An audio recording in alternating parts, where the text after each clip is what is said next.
us find the integration of question number 17. Here we have given 1 upon sine of 2x plus cos of x dx.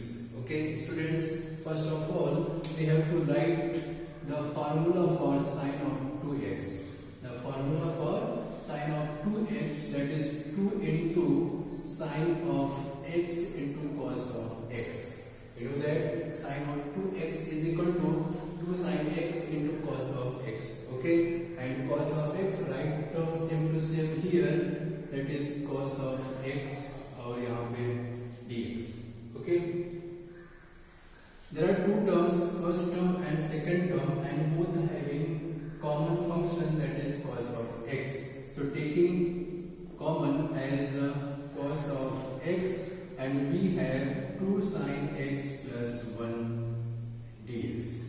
Okay, students, and if we assume sine of x is equal to t, अगर आप sin x को t assume करते हो, इस पूरे system को जो कि x में था, अपना फंक्शन किस में है, पूरा सिस्टम किस में है, x में है, आप x को मीन्स sin x को अगर t assume करते हो, मीन्स पूरे फंक्शन को t में कन्वर्ट कर रहे हो, तो हमें dx को भी dt में कन्वर्ट करना पड़ेगा. We have to change dx in the form of dt. उसके लिए हमें क्या करना है, तो थोड़ा आपको चेक करना पड़ेगा कि dx के साथ क्या होना चाहिए कि वह dt के इक्वल हो जाए.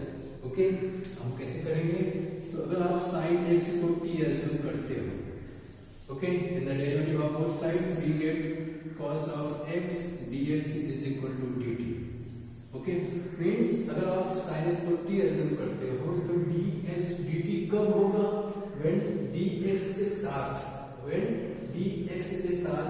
cos x आएगा तब. means when dx is multiplied with cos of x, then cos of x into dx, cos of x into dx is equal to dt. तब जाके वो dt के इक्वल होगा.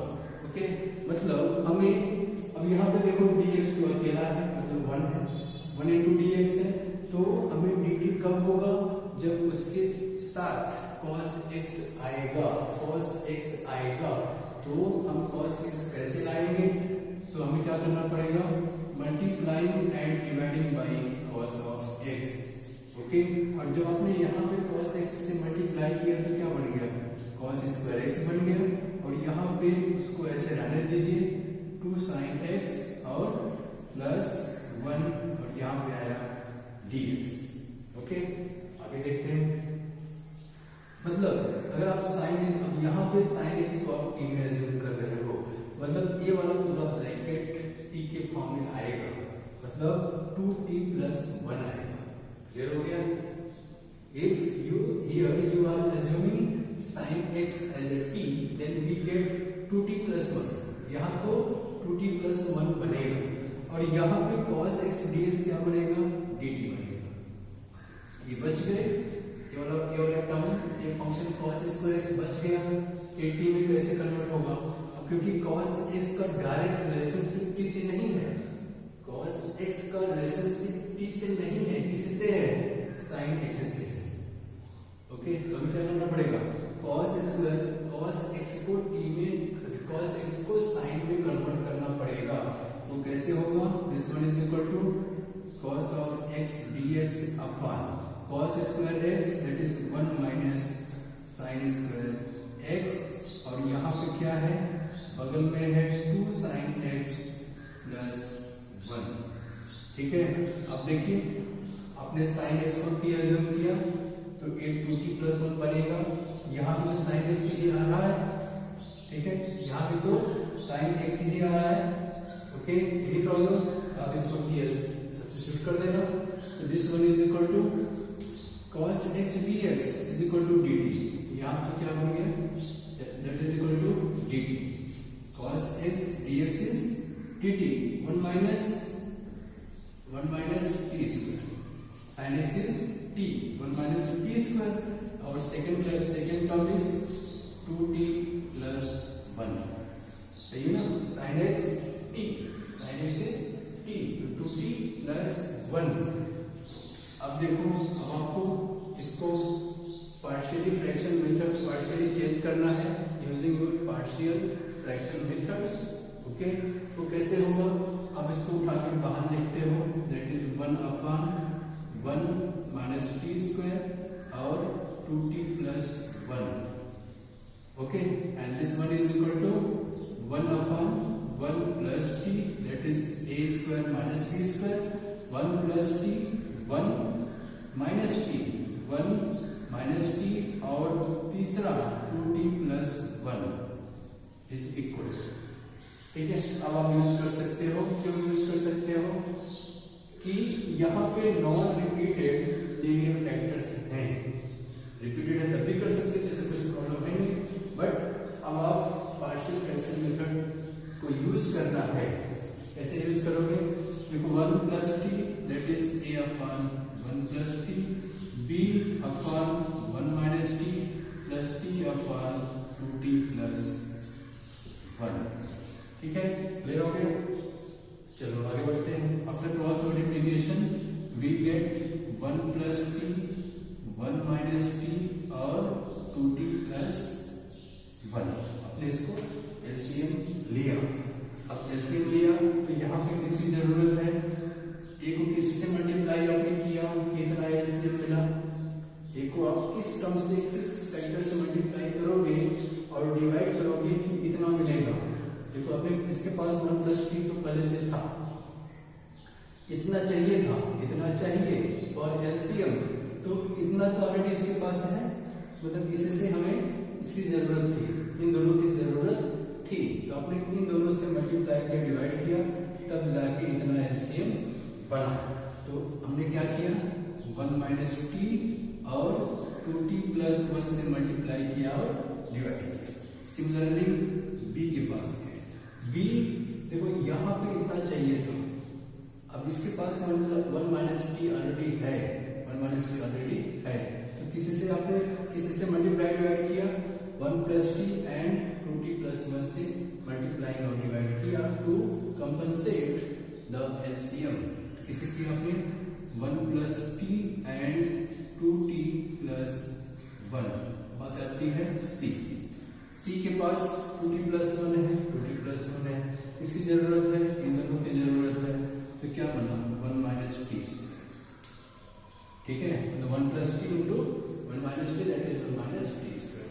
अब यहाँ पे क्या चला रहा है, 1/1 plus T 1 minus T and 2t plus 1। ये देखो तो खत्म हो गया, कट गया, बचेगा क्या 1 is equal to a into 1 minus T और 2t plus 1 plus b into 1 plus T 2t plus 1 plus c into 1 plus T and 1 minus T. चलो ये रहा आपका इक्वेशन नंबर ए। अब यह एक ऐसा रिलेशनशिप है, this one is a relationship between capital A, capital B and capital C with your variable T. Okay, ये रिलेशनशिप हमको बता रहा है। अब हमें capital A, capital B, capital C का वैल्यू कैसे फाइंड आउट करना होगा। देखो फर्स्ट फैक्टर क्या है, 1 plus T, 1 plus t is equal to 0 and t is equal to -1। Second one is 1 minus t is equal to 0, तो t is equal to 1, minus into minus get cancel, and यहाँ पे क्या है 2t plus 1 is equal to 0, t is equal to -12। ठीक है, अब आप एक एक को करके यहाँ पे सब्स्टिट्यूट करते हो, क्या लिखोगे, फ्रॉम इक्वेशन नंबर ए, तो 1 इज इक्वल टू, ठीक है, आपको t is equal to -1, t is equal to +1, t is equal to -12, ये सब इसमें सब्स्टिट्यूट करना है। ओके, तो देखते हैं कैसे सब्स्टिट्यूट करेंगे। ओके, तो put the value of t is equal to -1, यहाँ तो 1 है, देखो यहाँ t आप -1 रखोगे तो 0 हो जाएगा, t -1 रखोगे तो 0 हो जाएगा, बचेगा क्या, केवल a into t is -1, 1 plus 1 that is 2, t is -1, 2 into -1 -2 plus 1 -1. So in this way a is equal to -12. A is equal to -12. a is equal to minus 2 1 2 minus अब t इक्वल टू 1 रखो, तो जैसे आप t equal to 1 रखोगे ये 0 हो जाएगा, t equal to 1 रखोगे यहाँ पे 0 हो जाएगा, बचेगा क्या b।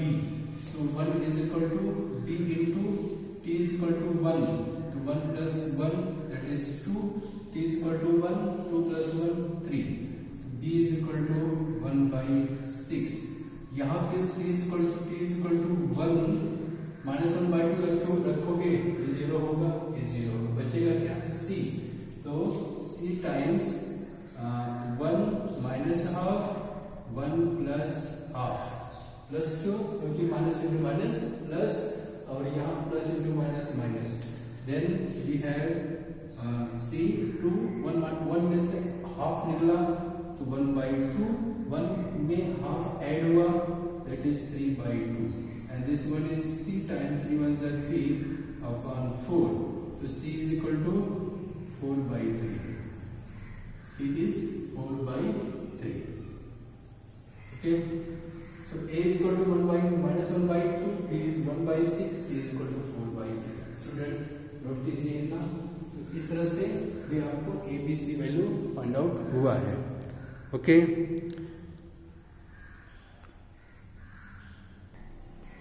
So a b c, put the value of a b c here, यहाँ पर रखिए, तो we have 1 upon 1 plus t, 1 minus t, 2t plus 1 dt is equal to a upon a is equal to 1, sorry a is equal to minus 1/2, minus 1/2, और यहाँ पे क्या है 1 plus t dt plus b is कहा गया 1/6 upon 1 minus t dt plus c is 4/3, so 4/3 dt upon 2t plus 1, सही है ना, 2t plus 1, 2t plus 1, taking integral that is minus 1/2 log of mod of 1 plus t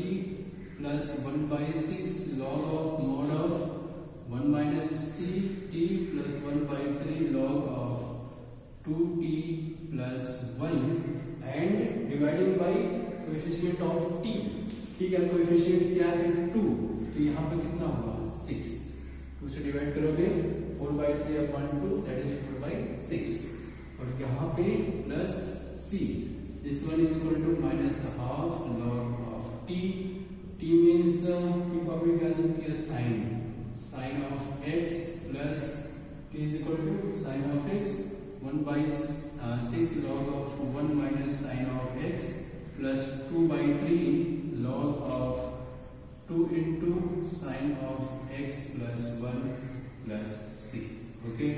in this way आपको answer और match कराना है, तो यहाँ पे 6 चाहिए, ठीक है, यहाँ पे 6 चाहिए, आपने 3 से मल्टीप्लाई किया 1/6, 3 से मल्टीप्लाई किया तो log of 1 plus sin of x power 3, power 3 कैसे, n into log of m to the power n, 3 से मल्टीप्लाई किया आपने तो 3 into log of m to the power n, 3 यहाँ पे पावर बन गया, plus 1/6 log of 1 minus sin of x plus 2/3 log of 2 sin of x plus 1 plus c, 1/6 common निकालोगे तो log of m minus log of n, log of m minus log of n, log of m by n, log of 1 minus sin of x upon 1 plus sin of x power 3 plus 2/3 log of 2 sin of x plus 1 plus c, okay clear. अब आप इसको log of m into n भी कर सकते हो, अपना answer match करो और आप चेक कर लो, okay. So this one is your final answer, clear ना। देखो यहाँ पे 4/6 2 to the 4 2/3 log of sin x, t is equal to sin x रखा, n log of 1/6 और 1/6 में 3 से मल्टीप्लाई 3 से डिवाइड, तो 3 into log of m to the power n, 3 power बन गया, 1/6 कॉमन निकाला तो log of m minus log of n, log of m by n, log of m by n, सही है ना? log of m means 1 minus sin x upon n means 1 plus sin x power 3, 2/3 into log of, उसको अपनी जगह पर रहने दो।